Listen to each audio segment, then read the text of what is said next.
Hey there! Did you know Baker's always gives you savings and rewards on top of our lower-than-low prices? And when you download the Baker's app, you'll enjoy over $500 in savings every week with digital coupons. And don't forget fuel points to help you save up to $1 per gallon at the pump. Want to save even more? With a Boost membership, you'll get double fuel points and free delivery. So shop and save big at Baker's today. Baker's, fresh for everyone. Savings may vary by state. Restrictions apply. See site for details.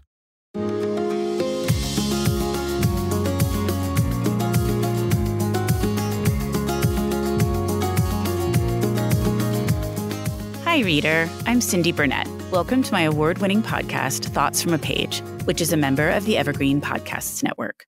On the show, I chat with authors whose books I have enjoyed about their new releases, and I give you a peek behind the curtain of the publishing industry with my behind-the-scenes series. With so many books coming out weekly, it can be hard to decide what to read, so I find the best ones and share them with you. If you're looking for a community of readers, bonus content, and a chance to read books before they hit the shelves, I hope you'll consider joining my Patreon group, which is filled with a wonderful bunch of book lovers. The link to join is in the show notes. Do you love to be in the know about upcoming books? Kelly Hooker of Kelly Hook Reads Books and I do too. We couldn't find a comprehensive list of titles all in one place, so we made one ourselves, and now we're sharing it with you. Our literary lookbook is a list of 182 books releasing from January to May 2024, curated for our communities. The link to buy it is in my show notes. Today I am chatting with Stephanie Dray about becoming Madam Secretary. Before I picked up this book, I did not know who Frances Perkins was. I'm thankful that Stephanie decided to tell Frances Perkins' story because it is one that we should all know. She is an absolute role model for every female that has come after her. We should be thankful that she created so many of the programs that she did and that she paved the way for every woman coming after her. Stephanie is a New York Times, Wall Street Journal, and USA Today bestselling author of historical women's fiction. Her award-winning work has been translated into 8 languages and tops list for the most anticipated reads of the year. She lives with her husband, cats, and history books. I hope you enjoy our conversation. And now for a quick break. For the last year, I have been focusing more on my health and my eating habits. In connection with that, I have started drinking AG1 in the morning. I first gave AG1 a try because I needed more energy. Since drinking AG1 daily, I have definitely felt more energized. Not only does AG1 deliver my daily dose of vitamins, minerals, pre- and probiotics, and more, but it's a powerful, healthy habit that's also powerfully simple. It's just 1 scoop mixed in water once a day, every day. I know with AG1, I'm giving my body high-quality nutrition. Every batch of AG1 goes through a rigorous testing process, so you know it is safe. And AG1 ingredients are sourced for absorption, potency, and nutrient density. AG1 is the supplement I trust to provide the support my body needs daily, and I am really happy to have them sponsoring my show. If you want to take ownership of your health, it starts with AG1. Try AG1 and get a free 1-year supply of vitamin D3K2 and 5 free AG1 travel packs with your first purchase exclusively at drinkag1.com/thoughtsfromapage. That's drinkag1.com/thoughtsfromapage. Check it out. Welcome back, Stephanie. I'm so glad you are on my show again. I am so happy to be here. I loved becoming Madam Secretary, and I cannot wait to talk about it.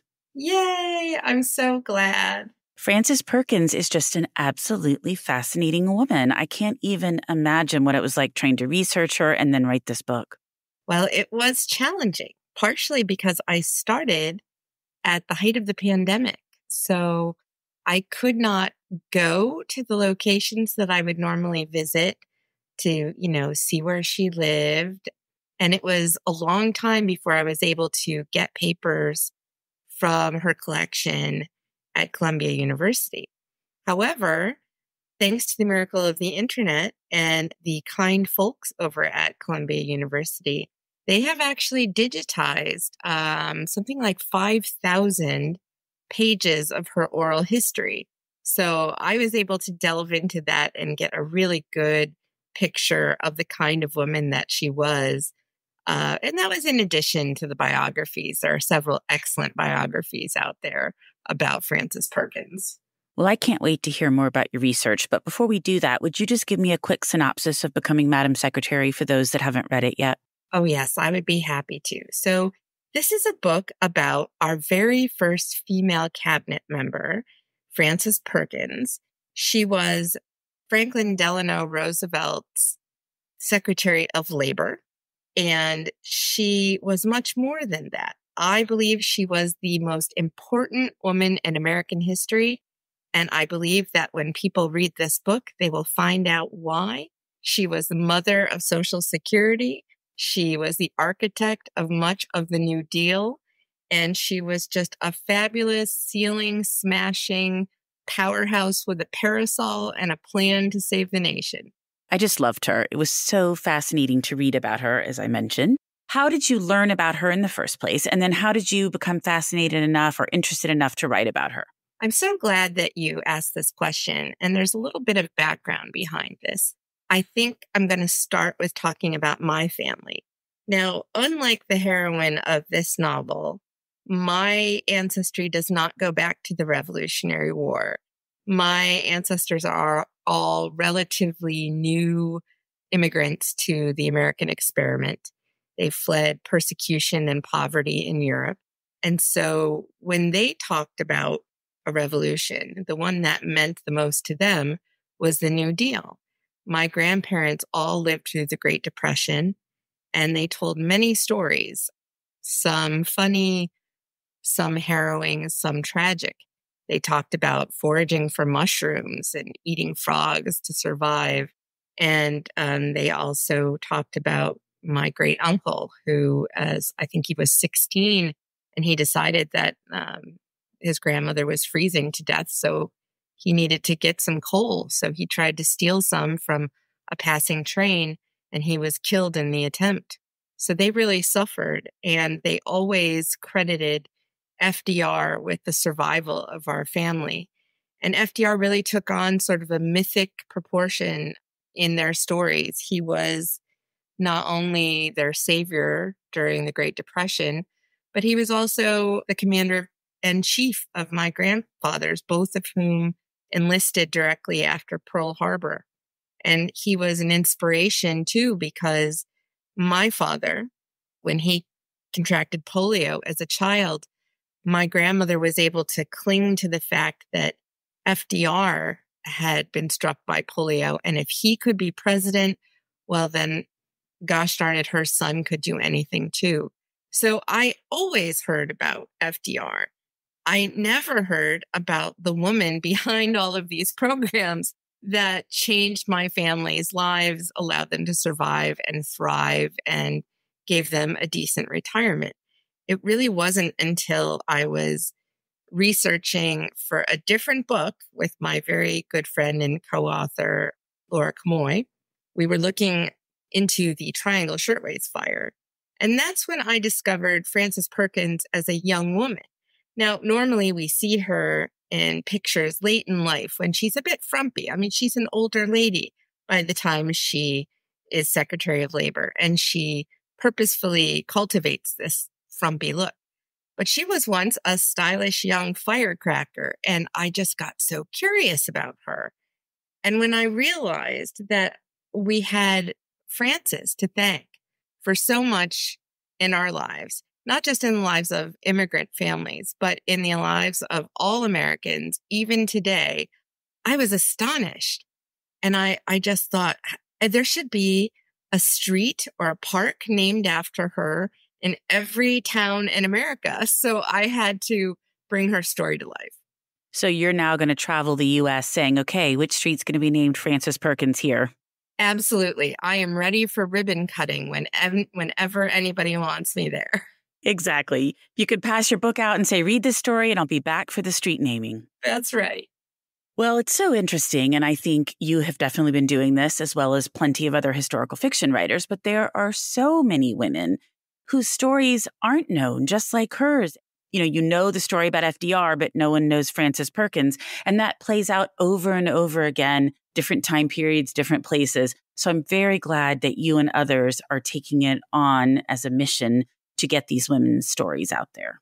Well, thank you. I think it's very important. And I also want women today to remember that women in general have been a part of all the changes that have happened in our country and throughout history. We had a role to play in the past, and we have a role to play now. And it's important to know those women that did pave the way for us. Absolutely. Frances sort of shattered the glass ceiling on any number of fronts. And so I was really honored to be able to write about her. And sometimes I get a chuckle that readers will hear Becoming Madam Secretary, and they might think that this book is about Hillary Clinton or Madeleine Albright. And I have to remind them, no, there was a woman who came before all of them, and we owe her a great debt. Yes, and a pretty far amount of time in the past before them. Yes. So tell me more about your research and then how you decided what to include and what not to include. Okay, so I mentioned before that I had gone through about 5,000 pages of digitized transcript of Frances's oral history. She had a lot to say, and I loved her sense of humor in her recollections. She also wrote a book called The Roosevelt I Knew, which was very helpful to me. There are a number of biographies that I consulted. They didn't always agree on every fact, so, I had to do some of my own original research.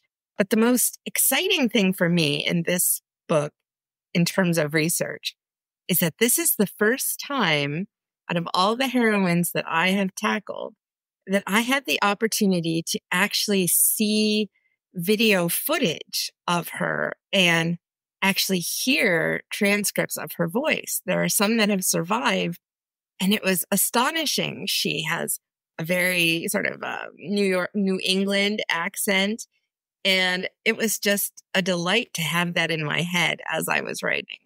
Literally brought her to life. I sure tried. Well, I just mean in terms of being able to watch the video, because you're right. When you're researching people that lived a long time ago, you won't have access to that kind of documentation. But to actually hear her speak, see her movements, just all of it brought her to life for you. It absolutely did. And it was very inspiring. I would bet so. So I saw you post about this recently, and I've seen a lot of chatter over the last couple of years in Facebook groups and on Instagram about historical fiction and how historical fiction is fiction versus nonfiction. But how do you approach that in terms of writing about somebody like Frances Perkins, who actually lived, making sure you honor her story, but also making the story flow and have a narrative arc? So people often think that historical fiction is just telling what happened. And I very much think that I have a job as a novelist of writing a story. And people's lives don't neatly fit into narrative arcs the way that we would like them to. Sometimes there are coincidences that don't mean anything. Sometimes there are boring parts of a person's life, and you don't want the reader to have to slog through that. So you have to make a lot of decisions as an author about what to include that makes an interesting narrative, what has to be in the book to respect the history, but also what parts of the story are juiciest and the most fun for the reader. So I'll give an example. Frances Perkins spent a lot of her career in labor negotiations, and she found those to be extremely tedious. And I also found them tedious while I was researching them. So I did not make the reader suffer through these negotiations, even though they were an important part of her job. I just sort of alluded to them. Thank you for that. You're very welcome. What I did include were the things that I thought were very fun, like the fact that Frances Perkins and Franklin Delano Roosevelt did not start out on the best of terms. She just thought he was the most spoiled, arrogant dilettante, and he thought she was this stuffy blue stocking and that she was insufferable. And to watch their relationship evolve over time from this sort of, enemies to lovers story without the lovers was absolutely fun and funny. And it sort of brought the story alive for me. And I think the readers are really going to enjoy that too. Well, it really made me think that I don't know all that much about him personally as I was reading your book. I obviously know he served the 4 terms, responsible for the New Deal. He had polio. I mean, the basics that most people know. but I didn't know much about his early life. And I've thought so much about it since I finished your book, because I always just assumed he sort of popped up as this man that made so many changes and was just so fabulous. But it didn't sound like he started out that way. He did not. And I think that's actually wonderful, because I'm a big believer in redemption stories, not just on the page, but in real life. I love to think that we're all a story in progress, that we all change and grow and are capable of great things. When he started out, he was pretty spoiled and insulated from the hardships of life. And he changed. Partly, Eleanor opened his eyes to many things that he wasn't aware of before, but also the hardships that he himself went through really changed his perspective and made him so empathetic towards the average person. Oh, absolutely. It didn't make me think less of him. It was just more curious to me because I thought, how fascinating. I know a decent amount about him, but I don't know much about him personally. And so it just made me truly think like, that's so interesting. I don't know a lot about his early years or anything. I mean, I know a little bit more now after reading your book, but it just really stuck with me. Yeah, well, me too. I did not know. It was a big surprise for me. And there were times in the book where I was, shaking my fist at Franklin for his early antics when he was being obnoxious. And then, I started rooting for him when he changed. Now, Frances, she also changes, in part because of him. And he really teaches her how to be more of a political animal. And I just love that. I agree. I really did enjoy learning about their relationship. Back to the historical fiction and writing stories versus writing a true account of what happened. What I love is that you always have a very well-documented author's note. And I appreciate that because, of course, things do have to change, small things. But it's really nice to know what does change so that I'm not out and about saying, well, did you know such and such when it's not right? Historical fiction is fiction, but often if it's based on a real person's life, it's nice to know what happened and what didn't. Absolutely. And I have to tell you that writing the author's note is one of my favorite parts about writing the book itself. I love to explain to the reader what choices and changes I made and why. It allows me to, confess my sins, but it also allows me to explain things and to sort of make an argument for why my interpretation might be the right one. So I always have one in every book, and I always keep track of these things while I'm writing the novel. I'll put a note in the margin that says, oh, this is for the author's note. So I know my publisher might get a little frustrated with just how long and involved my author's notes are. But I don't plan to change. I am unrepentantly in favor of a long author's note. Well, tell them you have readers that love the long author's notes as well, because I often read them several times just to make sure I understand it all and can go back through it. And sometimes I wish I could read them first, but then I don't want to spoil the story. It's just fascinating to understand the choices you made, what really happened, because that's the other funny thing. Truth is stranger than fiction. Often the things that seem the craziest are the things that actually happened. And I love that. I love it too. And I am like you. When I'm reading a good historical fiction book, I sometimes am champing at the bit to get to the author's note so I could find out what is true and what isn't true. And sometimes it'll make me read faster because I have to know. I'm the same way. I'm like, I just have to know what's really going on here. So yes, we read the same way. Do you find it daunting to write about real people? It is quite daunting. I've done it most of my career. I have very few stories that are not about real people. In fact, I was going to say, I didn't write about anyone real in my story for A Day of Fire, which is an ancient world story about the last days of Pompeii. And then I remembered that I had actually created the characters based on graffiti that had been found on the walls. So even then, I was writing about real people. Oh, wow. That's really cool. It is cool, but I am looking forward to being able to make more up. I had one character in The Women of Chateau Lafayette who was a composite character. So she was made up, but she was made up of real people that didn't have names, that they didn't come down to us in history who did these things. So I created this person. And that story took me so much less time than the rest of the threads in that novel because I had more flexibility. I am an author who likes to stick very close to the historical record. I am not going to judge any other writer for the choices they make with regard to that. But I personally am usually writing about important historical political figures. And many times the facts about their lives impact politics today. So I feel a special responsibility not to drift too far away from the historical record, which means that I have to do a lot more research. And I have to know what the actual timeline was, even to make the decision about what to depart from. So I am looking forward to writing some stories that give me more flexibility.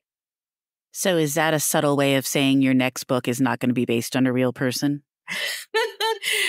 My next book is actually going to be based on Abigail Adams. So it will be about a real person, but someday soon, I will be departing from historical figures. Okay, that's exciting about Abigail Adams, another person I don't know very much about. I do at least know her name, but I don't know very much about her. So that's exciting. Well, thank you. Laura Camoy and I decided to get the band back together and co-write another novel about a founding mother in the Revolutionary era. And Abigail was our first choice, hands down.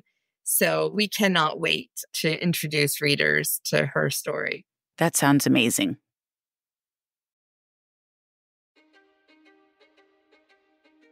History is complicated. The story of human progress is long, messy, and riddled with controversies big and small. On Conflicted, we dive headfirst into history's most infamous events and contentious figures. We try and untangle the good from the bad, the fact from the fiction, and the monsters from the misunderstood. Was Genghis Khan a murderous butcher or a civic pioneer? Did the Allied powers go too far in firebombing the German city of Dresden at the twilight of World War II? And how did the Marquis de Sade acquire such a sinister reputation? And was any of it true? These are just a few of the tough questions we wrestle with and investigate on Conflicted. So if you love history or just enjoy a good story, please join me, your host, Zach Cornwell, for a fascinating new topic each and every month. Conflicted, a history podcast, is available on Spotify, Apple, or wherever else you get your podcasts. I hope to see you soon.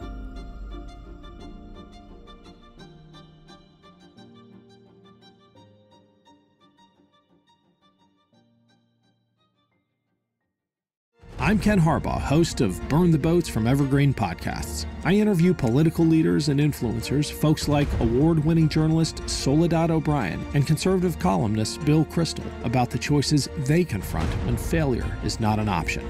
I won't agree with everyone I talk to, but I respect anyone who believes in something enough to risk everything for it.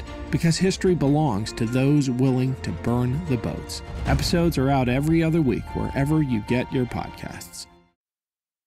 Well, what surprised you the most when you were writing Becoming Madam Secretary? I think I've already mentioned that I was surprised by the sort of love-hate relationship that she had with Franklin Delano Roosevelt. I was also surprised by her relationship with Eleanor Roosevelt, in part because they were certainly friendly and they were allies, and Eleanor helped Francis and vice versa, because they seemed on the surface to be such similar women with such similar ambitions.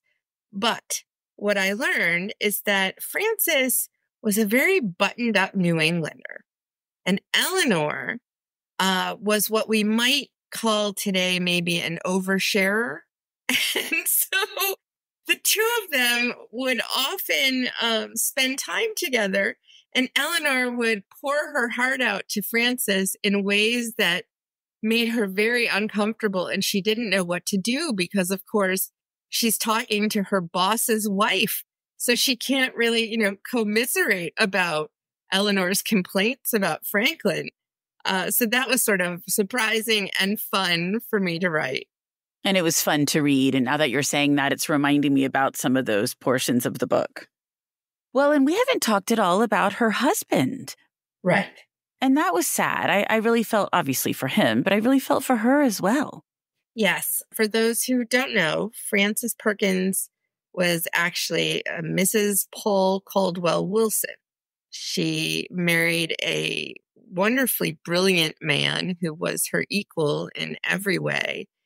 And they had a very loving marriage, but it was derailed by his mental illness, which got worse over the years. And this is where I actually depart from a lot of biographers and public, common opinion, where people will say, oh, well, she had a very unhappy marriage and they were never really in love. But I read their love letters and I beg to differ. I think the letters speak for themselves in presenting quite a passionate and intimate and beautiful meeting of minds and hearts, and one that very tragically unravels. And it just made me really feel sorry for her because it was at a time period where people weren't really talking about mental illness, dealing with mental illness, and she was kind of all alone trying to deal with that. She was. There was not much known about his illness. There certainly was no real support for it. And it was an irony, a sort of a sad irony to me, that of all the plans that Frances Perkins had for America when she became a cabinet member, she achieved all of them but one. And I don't dwell on this much in the book, but the one that she did not accomplish was a comprehensive healthcare system for Americans that would have helped her husband and ultimately her daughter and all of us. That never got passed. And it was the one thing that might have made her life more bearable. And I thought that was so interesting since healthcare continues to be a flashpoint and something that people really differ in their views on today, much as many of the things that were passed in the New Deal were at the time and aren't, even thought twice about now. And so I thought that was fascinating and sad. Like, it's a shame that it wasn't passed then and we wouldn't have all the drama we have related to healthcare now, hopefully. Yes, one hopes. I think that Americans have a tendency to take a lot of things for granted, including our freedom and our responsibility as citizens. This is something Frances never did, but she, I think, believed correctly that if she could get these plans passed, like the Social Security Act, that they would become a bedrock change in the way the nation felt in relationship to its own government. And she was right. It really transformed the country, and it set us on a path to being able to win the Second World War. So when I say that she changed the world, I'm not really exaggerating. I agree. And some of these things that we consider norms today, like Social Security and some of those other things she was responsible for, which at the time, people were like, what? Like, we're not going to do this. So I just think it's a shame that healthcare wasn't thrown in there too, but she did so much. I agree. And I think it's sometimes, I think it's funny that of all the things that she proposed, it wasn't healthcare that Franklin Delano Roosevelt thought was crazy. He thought it was Social Security that was crazy. Absolutely. Well, and I always think about some of the other aspects of the New Deal, like the civilian corps, and we go to national parks pretty regularly, and a lot of that was done at that time period to keep people working. So they just did so many amazing things then that we still benefit from today. Absolutely. I often tell readers, if you're sitting in a room and you have a sprinkler system overhead, you can thank Frances Perkins. If you had a weekend off, you can thank Frances Perkins. If you did not have rat droppings in your food the last time you ate at a restaurant, you can thank Frances Perkins. It's just amazing to me how many of her accomplishments are embedded in our everyday life that we don't even think about. I agree. And I'd forgotten about the food. You're right. And that was so gross. I was like, oh, so I'm very happy that she set us on a different path.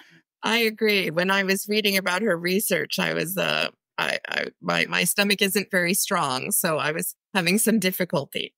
Well, and it's just one of those things that, again, we've said several times, we take for granted. And so it's just mind-boggling to think that those securities or safeguards were not in place. And thank goodness for her that they now are.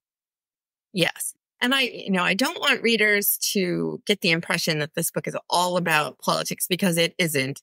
There's a lot of life and fun stories that happen around the edges as she's, living her life in New York City in a very exciting time period where everything is changing. And so we meet Sinclair Lewis, who was one of her very best friends. We meet Mary Rumsey. I mean, really, Frances, her life was like a who's who of the early 20th century. So I had a lot of fun writing this novel, even though it was not in the sort of typical time period that I usually write. Oh, absolutely. There was so much going on. And you're right, it read like a who's who. And I was just amazed at the number of people she encountered in her life. I thought it was a huge page turner. It's a big book, and I read it in like a day and a half. I'm so glad. But I do want to point out that this is the shortest book that I've written in a while. So readers will tell me, I know, but I love it. It's long, but I have to read it for book club. So could you write a shorter book? Because we only get a month to read it.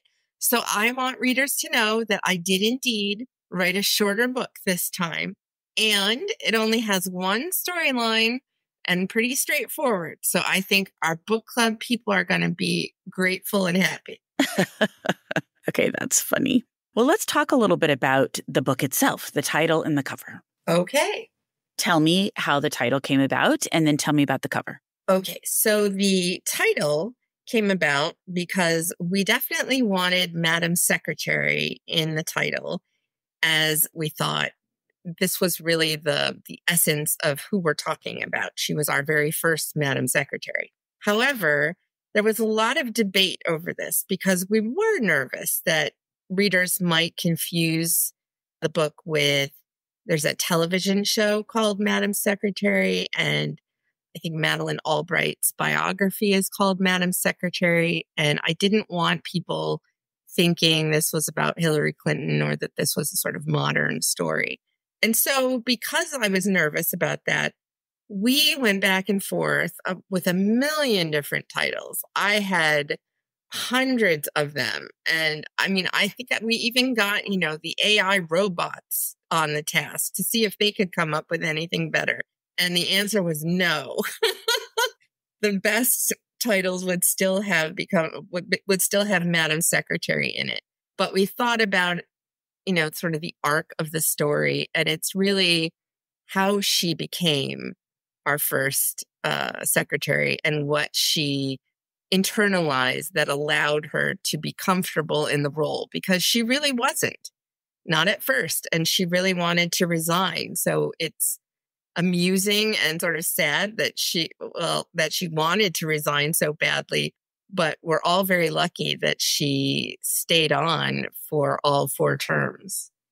Absolutely. And the cover? The cover. So I am in love with the cover. It was presented to me with about 20 different options, and this one just jumped out at me. I loved everything about it, but I was a little nervous about the coat because she's wearing this sort of bright blue coat. And I was so nervous because Frances Perkins is sort of known for having mostly worn boring black clothing, which she did because she didn't want men pinching her butt or flirting with her. She wanted them to take her seriously. So I thought, oh no, people are going to gripe at me about this cover. But then I was talking to the director of the Frances Perkins Center, who said, oh, I love this because did you see these pictures of Frances's clothes that we have? And she sent me a picture of some of Frances's outfits that were bright blue. So I felt vindicated and thrilled. So I was just happy to have this cover. And the blue stands out really nicely. Well, thank you. And then, of course, there's the hat, which is time period appropriate. And Frances did wear this kind of hat. There are many pictures of her in it, but she is better known for wearing a tricorn hat. which you talk about some in the book, and you have a recent post where you're wearing a tricorn hat. I did make that post, and I do have a tricorn hat. I felt like it was necessary because I write about so many revolutionary women, both in the early period of America and in the 20th century. I love when authors start these posts prior to publication so you can see a little bit into their mind about what they were writing about or what appealed to them or what stuck out. So I loved seeing your recent post, not only with the hat, but with the facts that you kept and some of the different things you had to research with expressions and sayings and things like that. I've learned to keep track of that stuff because it cracks me up. And so I think it amuses readers too. And sometimes, like, I think one of the examples in that post is that I wanted to know if Sinclair Lewis could snap back at Frances and say, says you, but that slang was not invented until the 1920s. So I knew that he would have said it in the 1920s, but not in 1909. And then I decided I don't care because this is so much his personality and it's so fitting. And I know that he would have said it eventually. So I'm going to keep it and let the history police arrest me. I want to see the history police arrest you. I'll plead guilty to the judge. Exactly. Well, Stephanie, before we wrap up, what have you read recently that you really liked? I have read The Phoenix Crown by Kate Quinn and Janie Chang, and it's fabulous. It's an adventure story with really strong women characters set in the San Francisco earthquake. And I think it's great. Anything else, or is that the one you want to recommend today? That's the one that I would like to recommend. But of course, I'm always reading a number of books at the same time. I am in the middle of reading the last book of Ken Follett's Century Trilogy. And I have read so much Ken Follett in recent days. He doesn't need my recommendation, but of course, I love him and I love everything he writes, even when I don't love it all the way. Well, when you're talking about length of books, Ken Follett definitely has you beat in terms of the length of his stories. Right? His books are like 1,000 pages long, and I love them because I listen to them on audio. And so I just go about doing my laundry or driving here or there. And I always have this book to come back to. So it's one of my favorites. And he's kind of a very straightforward writer. And he makes me think about the fact that I might be doing some things wrong. Like, I will agonize if I want to say that a character is frightened. I'll try to explore all of their inner emotions and their heart is thumping and so on and so forth. And he'll just write that his character was scared and then he moves on. And I thought, I have some things to learn here. I don't need to spend quite so much time thinking through synonyms for frightened. Exactly. I love that. Well, Stephanie, thank you. As always, I always love chatting with you, and I really appreciate your taking the time to come on the Thoughts from a Page podcast. Oh, me too. You are such a delight. Let's do this again. Absolutely. I'm already ready for Abigail Adams. Great. Okay. Thank you so much. You have a wonderful day. You too. Are you tired of seeing your teen or young adult struggle on a path that clearly isn't the right fit? Is your teenager confused about which direction to take after high school? The future of work is changing rapidly, and our kids need to know all of the options available after high school so they're empowered to make the choice that is best for them. In each episode, we explore the latest trends that are shaping the opportunities of today and tomorrow. I'm your host, Betsy Jewell, and this is the High School Hamster Wheel Podcast. Don't you know that you're a grown-up? I'm a grown-up. Me too. Yep, me too. But these days being a grown-up can really suck. Luckily, we're grown-ups who grew up in the coolest generation. We had video arcades. And also some of the best TV and movies ever made. We lived the origin of awesome consumer electronics. The list goes on and on. Yep, Generation X. Exactly. And we're Gen X grown-up. Every week, the Gen X Grown Up podcast explores media, tech, toys, games, and more from both yesterday and today. Through the eyes of Generation Xers who absolutely love that stuff. You can find us on iTunes or wherever you get your podcasts. Or find us on our website, genxgrownup.com. Life sucks as a grown-up. All right, you think that was good enough? I hope so, man. I'm tired. Who listens to a promo on a podcast and then goes and listens to a different podcast? Right. I've never done it. Right. Thank you so much for listening to my podcast. I would love to connect with you on Instagram or Facebook, where you can find me at Thoughts from a Page. If you enjoy the show, please consider joining my Patreon group to access bonus content and support the podcast. If you have a moment to rate the show or subscribe to it wherever you listen to your podcasts, I would really appreciate it. It makes a big difference. And please tell all of your friends about Thoughts from a Page. Word of mouth does wonders to help the show grow. The book discussed in this episode can be purchased at my bookshop storefront, and the link is in the show notes. I hope you'll tune in next time.